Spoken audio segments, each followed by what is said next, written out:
Kamu sedang batuk atau bersin. Tahukah kamu saat kamu batuk ataupun bersin terjadi pelepasan virus dan bakteri yang berasal dari pernapasan baik melalui udara maupun cairan dari dalam tubuh kamu yang dapat menular pada orang lain. Tapi kamu dapat mencegahnya dengan melakukan etika batuk dan bersin yang benar berikut ini. Kamu batuk ataupun bersin, jangan lupa untuk selalu menggunakan tisu atau sapu tangan untuk menutup hidung dan mulut kamu. Buanglah tisu yang telah digunakan ke dalam tempat sampah. Jika tidak ada tisu ataupun sapu tangan, kamu dapat memakai lengan bagian dalam kamu seperti ini.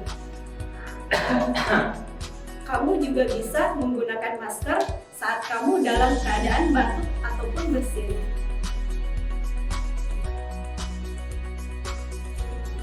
Segeralah untuk cuci tangan kamu di air yang mengalir menggunakan sabun, atau kamu juga bisa menggunakan cairan antiseptik berbasis alkohol.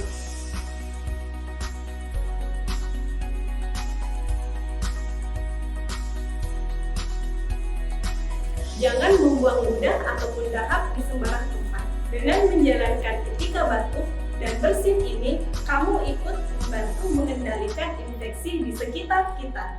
Terima kasih.